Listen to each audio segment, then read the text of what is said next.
Hey everybody, how's it going? Welcome back to another episode of the Vancouver Survival Guide. This is our third episode at hashtag Vancouver Survival Guide, and I am Mike Zaremba being your host today. And as per usual, this podcast or this guide is brought to you by Vancouver Real, but it is also sponsored by Floathouse. And floathouse.ca is our website where you can go and check out flotation therapy. And we're continuing along with this survival guide to bring you resources and content and perspectives from people within our city who are kind of connected in one way, shape, or form to the different themes that we've created for the survival guide, and hopefully to bring you some useful advice or suggestions or different points of view that might support you in whatever it is that you might be pursuing while living in our city, while surviving in our city, but hopefully thriving in our city is what we want to do with this goal of this guide, is to encourage you towards that thriving element, because there are so many opportunities we have in this beautiful city of ours. So, and today we are joined by Erika Finlay from Unbounce. And as I toggle over to you, there you are. Thanks for coming on, first of all. Appreciate it. Thank you. Thanks so much for having me today. And I was commenting earlier how I love your bright red dress that you're wearing. If you're not watching us or you're just listening, then check it out on YouTube or Facebook, because it's just brightening up this cloudy Sunday that we are experiencing, the never-ending cloudiness of Vancouver right now. The sun will come. It's coming. You think so? You feel it? I do. Okay, yeah. me too. It starts to peek through at the end of the day sometimes. I'm driving around, I can see it just over UBC or something. I'm like, oh, there it is. Summer's coming, right? Yeah, we had a great big chunk of it yesterday, and so it's true. It's amazing. It's true. I know. I was indoors most of the day, so I just saw it from windows, but it looked beautiful. And I will be out there soon enough. My time will come. But thanks for coming on your Sunday. I really appreciate it. Again, it's Erika Finlay from Unbounce, and today's topic is about community and technology, as you guys are definitely a technology-based company. But can you first share with us a little bit about Unbounce? And you are the community engagement manager at Unbounce. So maybe tell us about what Unbounce is, and then talk about what your role is on Unbounce. Mm-hmm. Yeah, so Unbounce is an amazing success story. We're a tech company that was founded here in Vancouver, right in Gastown.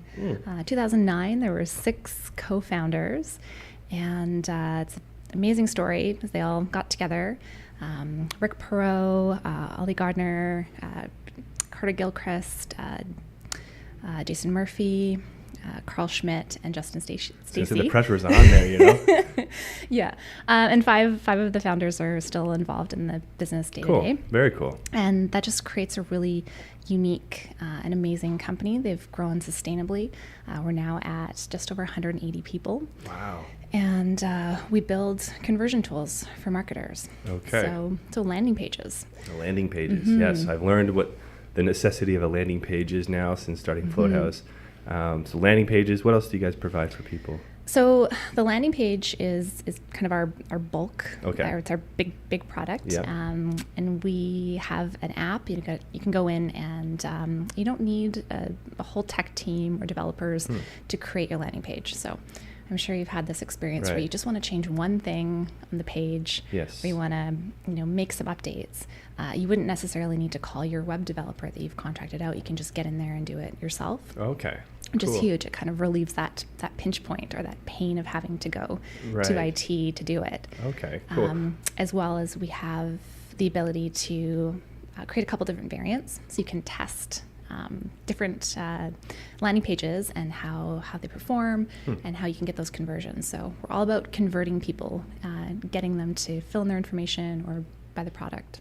So if I have my own website and I want to create a landing page, I don't have to change my server or my hosting or anything like that. Is this something I plug into, or do you guys we do all the hosting for you? Okay, yeah. I gotcha. Yeah. Sweet. So you become your host, but then you specialize in these amazing landing pages that help to guide people to whatever you want them to go to. Yeah. Gotcha.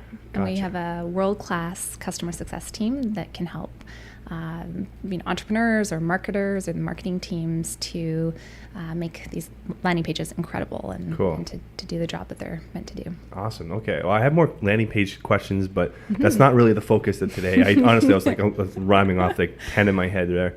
But as the community engagement manager, your position at Unbounce, talk to us about what your responsibilities are and what your position is entailed to do.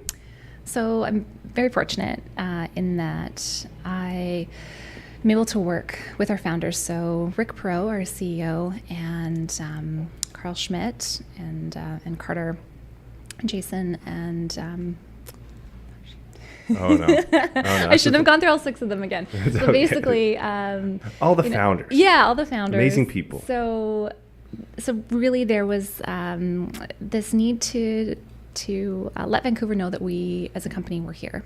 So Rick was doing some pitches, and he would be out in the tech community at some meetups, and he would constantly get the question like, "Oh, where are you guys from?" He'd be like, "Well, we're Vancouver based. Our office is just down the street."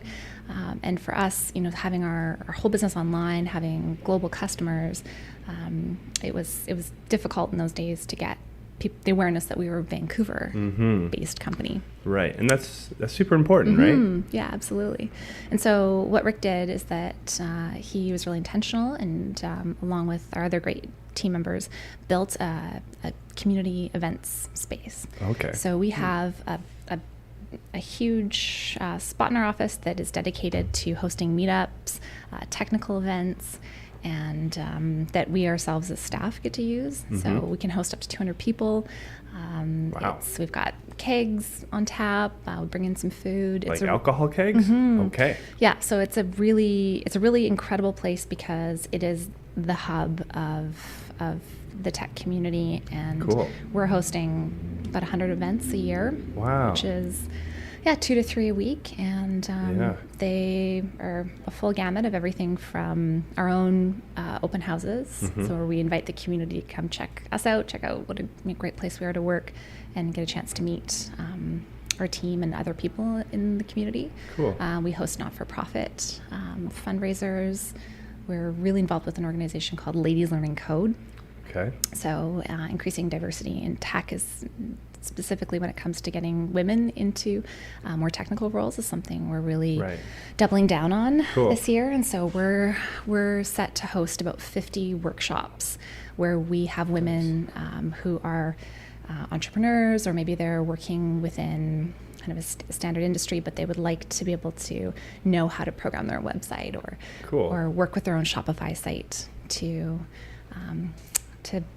grow their business. So excellent. So you guys just realized, okay, we're this amazing company from Vancouver. Nobody knows we're here. No one knows what we're about. So how do we become more entwined and recognizable and connected with our community? For sure. Excellent. Yeah, and we're already doing such a great job.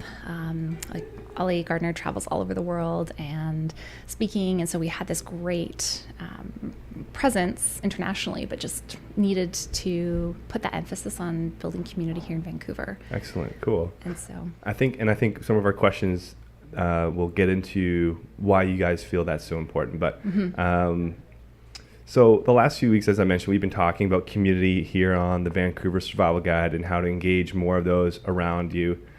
With your company focusing on the growth of networks and contacts for businesses, how does Unbounce help to create community for entrepreneurs? That's a great question.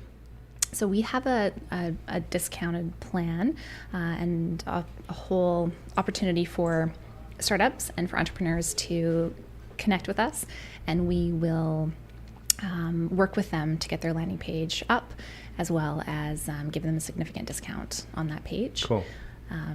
We also host all sorts of events, as I mentioned, in that great space. So we host Tech Vancouver Night, where it's an opportunity for companies to get up and pitch and to share what they're doing.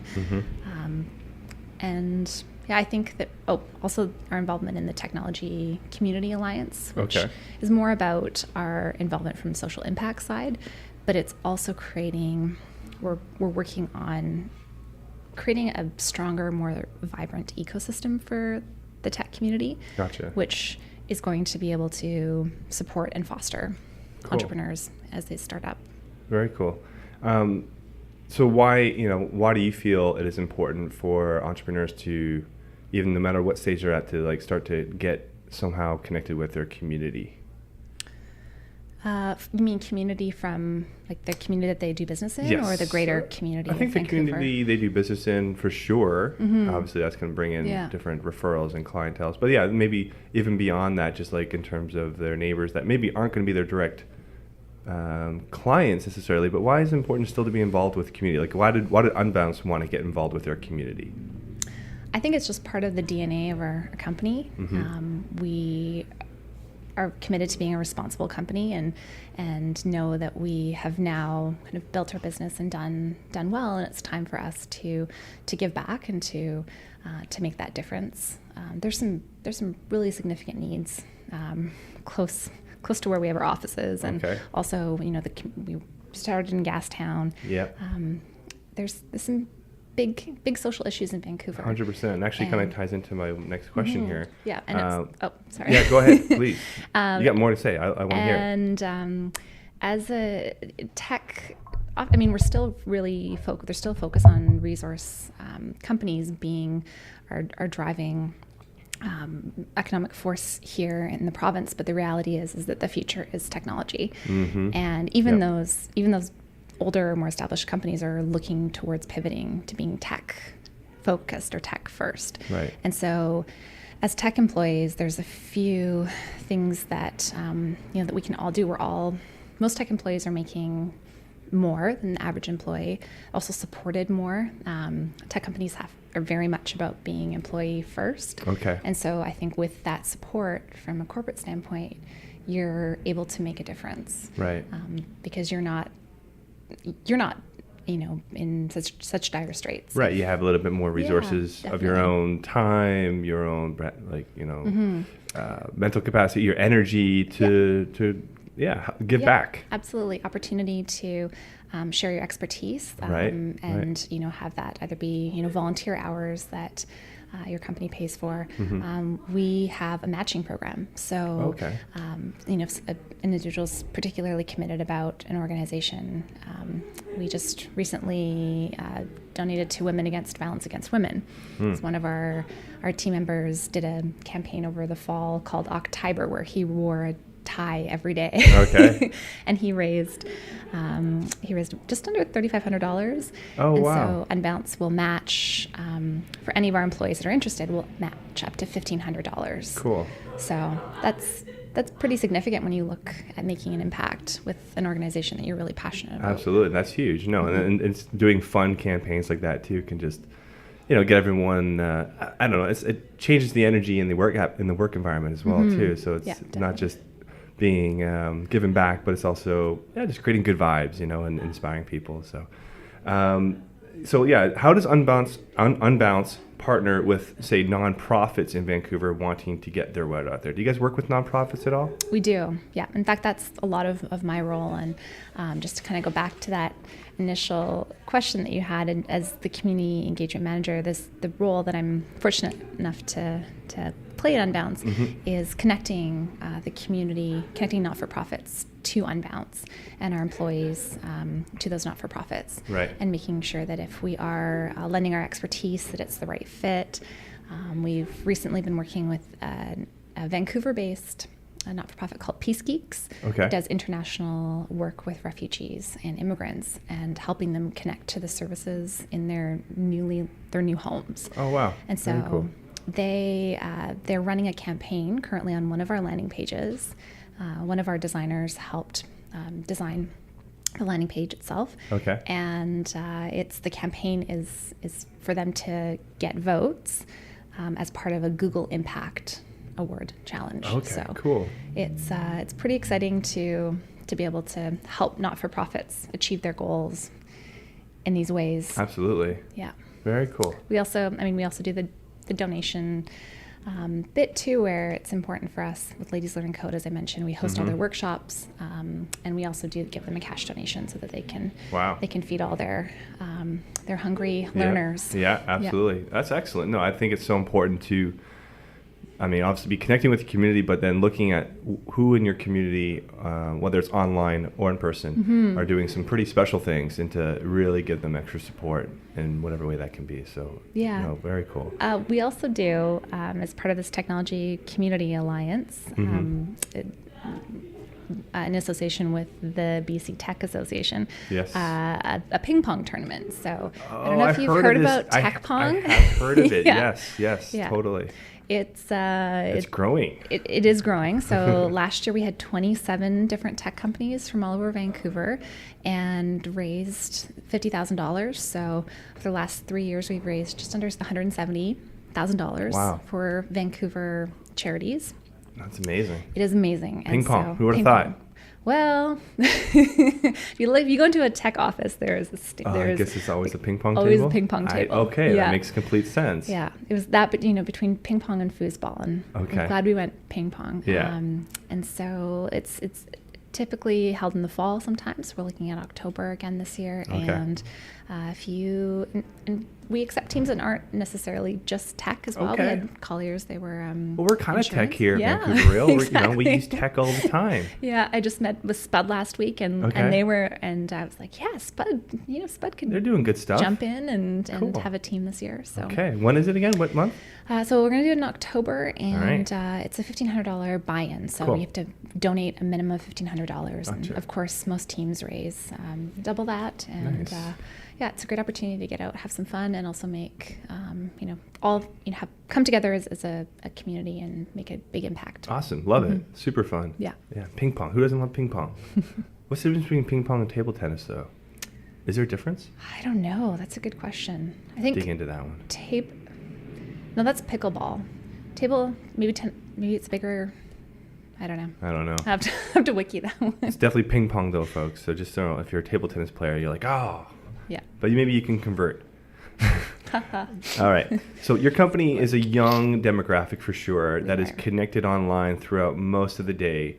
So how does Unbounce? I don't know why I keep saying that. What does Unbounce promote? How does Unbounce promote having like a good balance of technology and personal life, like in the office? Like how do you guys kind of support your team members to make sure they have a good, healthy balance of tech and then personal well-being? Right. That's a great question. So I think even physically the way that the office is set up, our leadership and our amazing office manager we've leased a significant amount of space so that we're not, we have the room to spread out and to Nice. go be flexible during Cool. our workday. Mm-hmm.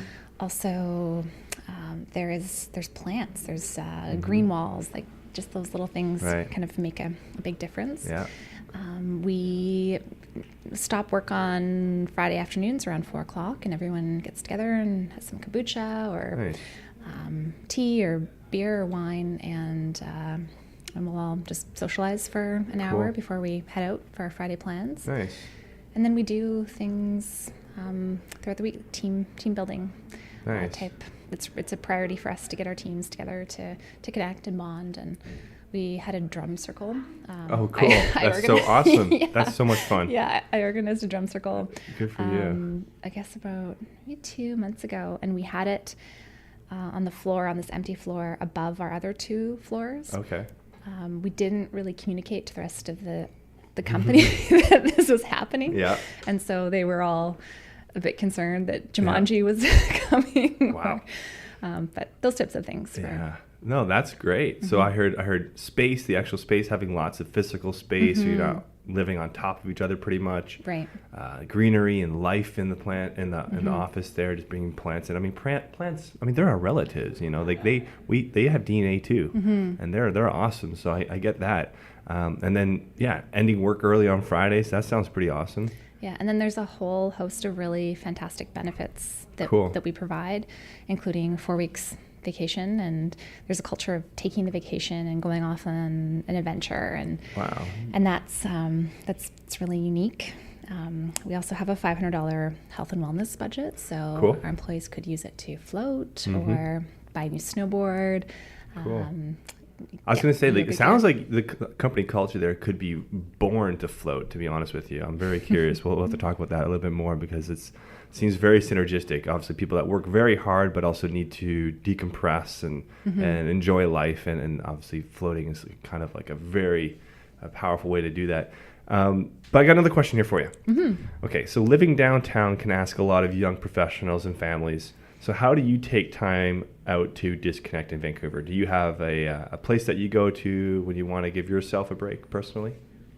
It's a great question. How do you decompress in this city of ours, this beautiful city of ours? It's, you know, it's not like we're living in New York or anything like that, or Toronto. We have it pretty good, but we're so fortunate with our green space. Mm-hmm. Yesterday's example, I'm out all afternoon, and Yeah. I went to Granville Island with my husband and my son, and then we walked home. And on the way home, we hit up 3 parks. Nice. So Wow. that's in less than 5 kilometers. You've got Right. 3 beautiful parks, and you know we definitely hit those slides and Yeah. and just enjoyed, I think, being out on the seawall. That's For sure. Eh? it's. I grew up in Edmonton, so for me, I still can't believe it when I get to ride my bike to work Right. in the Cool. middle of February, or being out, you know, before May and there's no snow on the ground. That's Yeah. it's Cool. not about escaping the city. It's about Yeah. finding the kind of moments of being recharged in the city. Totally. Yeah, I think that's a great point too. I think in the city we have a lot of places that we can go to, whether it's the beach, different parks that you've mentioned, or different little community spots within the city. Like Gastown's a really cool place to just walk around. Granville Island, you know, obviously English Bay. Yeah. Walking on the Stanley Park, that we have a lot just within, you know, a very short distance to tap into and, you know, rebalance ourselves, like just give ourselves that break from whatever we're trying to accomplish and just enjoy, you know, the fruits of where we are at, you know what I mean? So no, that's really cool. And I think that turning off my phone has been a really big part of that. And I'm incredibly connected throughout the week, and Right. especially in events world and community, a lot of things happen that are not necessarily within that 9 to 5. Right. Yeah. So when I'm, you know, get home after my social Friday, I really turn off my devices. Smart. And work. It's not easy, but work on being present. Yeah, for family. absolutely. That's I think a huge piece that people, a lot of people are bringing awareness to and trying to strive more balance. And you know, 'cause these devices do call us nonstop, because there's a lot you can be done on them. As amazing as they are as a technological advance, you know, they have their downfalls as well, Yeah, right? And I think definitely. we're learning and becoming more aware of that and educated, which is great. So you mentioned in your bio that you shared with us that you're part of the BC Tech Association. You actually mentioned that early in this conversation as well. So if you don't mind, we would love to chat about the community you are building for the tech industry and young millennials looking to move into this industry in Vancouver. So these young, up-and-coming, you know, Right. workers and creative people. Can you talk a bit about that for us? Yeah, absolutely. I'm a huge fan of our tech industry in the city, and I think it is an absolutely great sector to be working in. I came from museum, education, not-for-profit world, and knew that after having my son, I needed to change it up a little bit, and wanted to be working with a for-profit business that was really concerned or making impact, a social impact. And so for me, that jump was exciting, but it was also a little bit nerve-wracking. I didn't think that I had necessarily the technical skills, and that's one thing I would encourage someone to say, that you know, the skills that you have are transferable, and a lot of times tech companies are looking for that culture fit. So it's more so about how you align with the individuals that you'll be working with, and then picking up those skills and becoming literate is something that you can always do. We've got some really great opportunities through like Red Academy and Lighthouse Labs, their coding schools, even workshops through Ladies Learning Code or Women Who Code. Cool. HTML 500 was a recent event in the city, and you've had 500 people in a room and taught them how to code in one day. So, so those skills are out there, and so being able to just pick up those skills and then look at what